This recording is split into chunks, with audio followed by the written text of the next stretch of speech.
Assalamualaikum warahmatullahi wabarakatuh. Kembali lagi bersama saya Fajar Ramadan di channel Asrama IT. Kali ini kita akan membuat form login yang terhubung dengan database di MySQL. Pertama langkah yang harus kita lakukan adalah membuat localhost strip php myadmin ya, agar kita masuk ke dalam database php myadmin. Maaf, kita connect dulu. Pastikan connect dan SAM-nya hidup ya. SAM untuk Apache dan MySQL kita hidupkan. Kemudian connect internet, lalu kita restart lagi.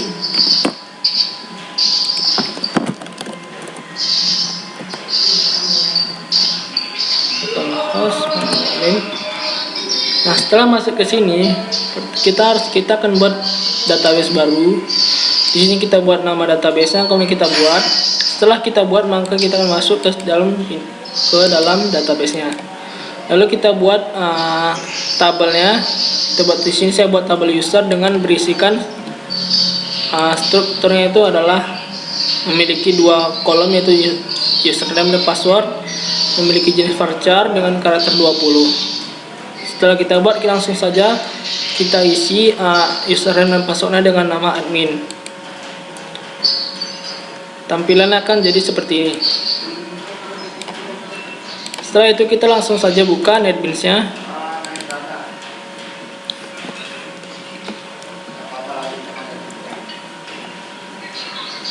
Nah, pada NetBeans nanti kita akan membuat project baru. Nah, setelah membuat project baru, kita akan pada bagian library-nya kita buat klik kanan add library. Nah, kita pilih MySQL JDBC driver dan langsung saja kita add library agar kita bisa tersambung ke dalam database-nya. Nah, kita buat package login database yang mana kita buat, kemudian kita buat yang mana pada login kelas login database kita ketikkan ini di public statement void main ya. Yang mana kita akan membuat variable baru, yaitu variable start, yang mana variable itu adalah perwakilan dari form login, kelas form login, yaitu ini, agar kita bisa lanjut ke kelas form login tersebut. Nah, lalu kita masuk ke form login. Di sini saya membuat menggunakan gframe ya. Caranya adalah klik kanan pada login database, new, kemudian gframe form. Lalu di sini saya susun atau saya desain menggunakan label. Di sini label saya beri teks member login, label kedua username, label kita password. Dan di sini saya menggunakan gtext field yang saya hilangkan teksnya ya, saya hapus. Kemudian saya menggunakan gpassword field untuk memasukkan passwordnya. Nah, di sini saya menggunakan button yang saya beri nama login. Nah, langsung saja kita masuk ke events. Pada tombol login kita langsung events, action, dan action perform. Nah, di sini sebelumnya kita masukkan dulu library-nya. Di sini ada 5 saya masukkan. Setelah itu langsung saja kita masukkan ini, kita ketikkan connection count sampai dengan 0. Lalu kita masuk ke action perform dari tombol button tersebut, tombol login tersebut. Nah, di sini gunanya adalah agar kita bisa masuk ke dalam form tersebut. Pada bagian ini menjelaskan bahwa jika kita tidak mengisi username ataupun password, maka yang keluar ada pesan error. Nah, di sini jika kita berhasil memasukkan username ataupun password kita, maka kita akan mendapatkan message dialog itu berhasil login, dan kita akan langsung masuk ke form utama ya. Langsung masuk ke form utama. Form utama adalah ini. Nah, di sini saya hanya membuat tampilan selamat datang menggunakan label dan logout, yaitu buttonnya. Di sini langsung kita events, action, dan action perform.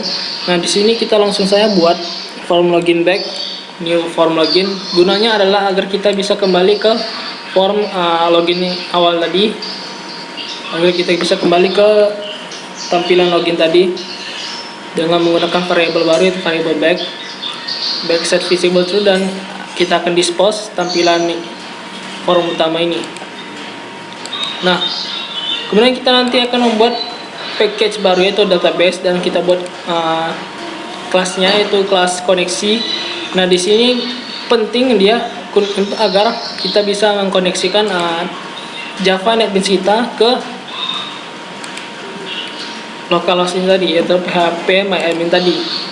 Di sini kita buat if koneksi sama dengan 0, maka kita akan mencoba string URL. Kita buat variable string, kita buat variable URL dan variable user serta password, yang mana URL tersebut adalah alamat dari database kita tadi, usernya adalah root, dengan passwordnya akan kita masukkan yang kita tanam tadi, driver manager, connection, dan jika salah maka koneksi akan error. Langsung saja kita jalankan.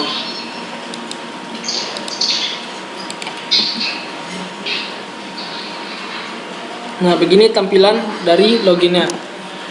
Di sana saya membuat username dan password saya adalah admin, agar mempermudah kita mengingat passwordnya dan username-nya. Setelah kita isi, kita akan langsung tekan tombol login.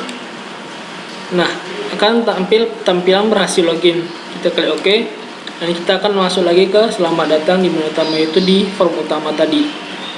Nah, kalau kita ketik logout, kita akan kembali ke form login tadi. Nah, apa sih yang terjadi jika kita tekan login tanpa mengisi admin username dan passwordnya? Maka tampilannya kita akan mendapat peringatan seperti ini, username atau password yang Anda masukkan salah. Nah, kita masukkan kembali. Nah, kita bisa login dan selesai. Saya harap video saya bisa menjadi acuan dari kawan-kawan semua, dan jika ada silap kata maupun salah kata saya mohon maaf. Saya akhiri, wabillahi taufiq walhidayah. Wassalamualaikum warahmatullahi wabarakatuh.